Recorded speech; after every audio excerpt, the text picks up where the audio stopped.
Probably part 2, making worm foods. And there's my friendly little helper.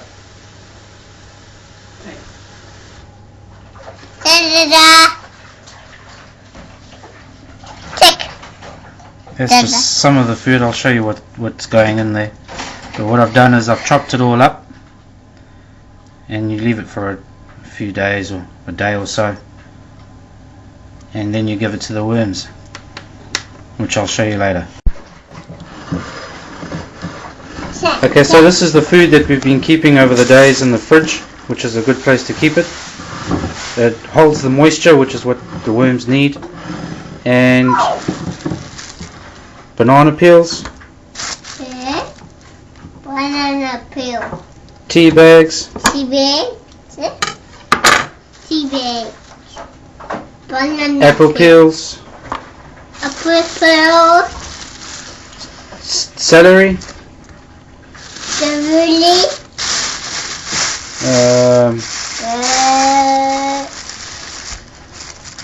carrots,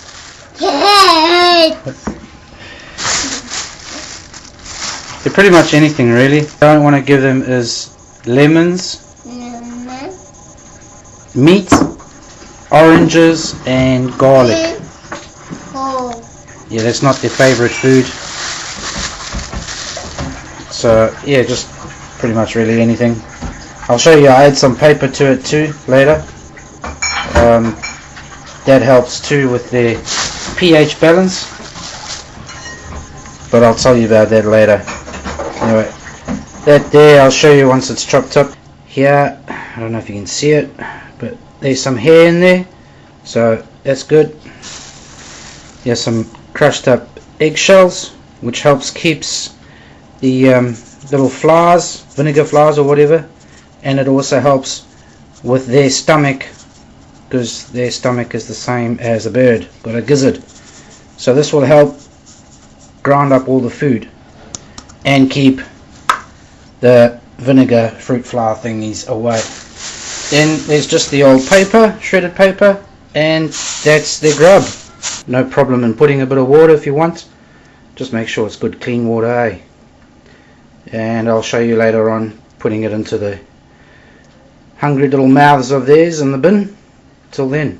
Okay, so what we'll do now is we'll put that yummy food with all the paper and whatever into this here, which you've seen they've already turned all that. See how it's looking all compost, yummy stuff. So we'll give them some more food. Those little bit of white bits there, that's a microorganism, so they're helping the worms. And we'll just biff that food there like that.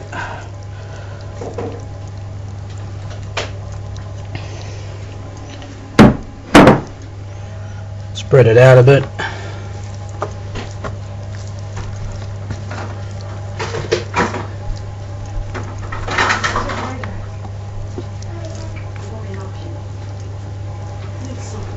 So what you want to do is you want to just do half of it, so that they've got area to move around and not just in one place. As you can see, that's all changed on that plastic packet. So one area is all the fresh food, and then that area there is all the dead food, which they're still busy eating. And it will encourage them to move around by doing what I've done. You've got 3 ways of feeding them. One's through the blender, the other one's a bit of the manual labour, chopping it all up, or you can just throw the food in. But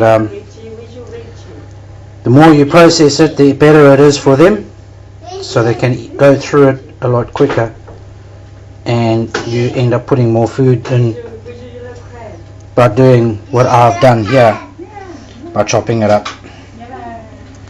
And that's pretty much it. And obviously that left over there will go to this worm farm over here. And maybe we'll come back in about a week, maybe 2 weeks time, and we'll have a look and see more. Maybe feed them some more.